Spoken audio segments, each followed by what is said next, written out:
जिस मन पर शब्दों का आक्रमण हो, वो मन तो निरंतर ही खोज में खोया रहता है। कभी शास्त्रों में, कभी पर्वतों पर, कभी समुद्र के किनारे, तो कभी तीर्थ स्थलों पर, कभी मंदिरों में, कभी वन में। किंतु जो वो खोज रहा होता है वो कभी मिलता नहीं, क्योंकि मन तो अभी भी स्थिर नहीं। वो व्यक्ति जहां भी रहे पुत्र, जहां भी जाए और जहां भी खोजे। तुमने भी सदैव शब्दों पर ध्यान दिया है कार्तिक, भले ही वो मेरे शब्द हो या किसी और की। तुम्हारी प्रतिक्रिया तो उन शब्दों पर ही आती,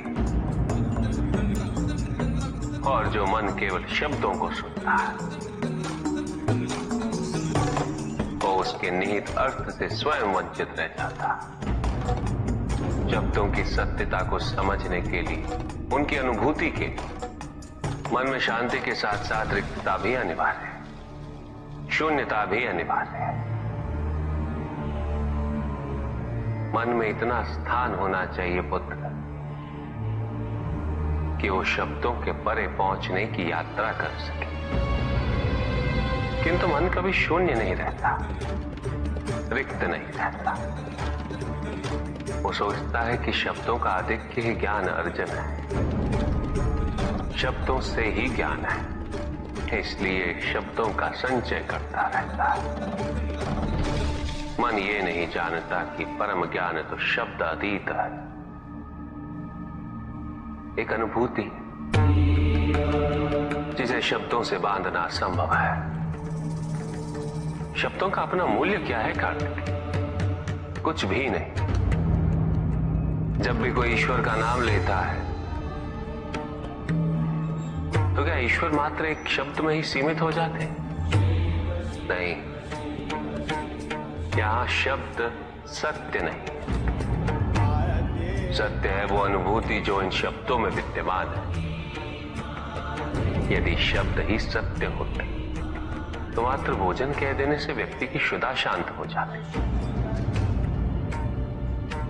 इसीलिए महत्ता शब्दों की नहीं पुत्र, उस अनुभूति की है जो उन शब्दों से संबद्ध है। यदि शब्द नहीं भी होते तो वे ईश्वर अवश्य होते। यदि शब्द नहीं भी होते तो सुख और दुख की अनुभूति अवश्य होती, जल की शीतलता की अनुभूति होती, सूर्य की ऊष्मा और चंद्र की शीतलता की अनुभूति होती, प्रेम की अनुभूति होती। किंतु यदि अनुभूतियां ना हो तो शब्द निरर्थक है। शब्दों से तृप्त हो जाना ज्ञान का अंत है, अज्ञानता का प्रारंभ है। ज्ञानी वही है जिसके पास अनुभूतियां, अनुभव और उस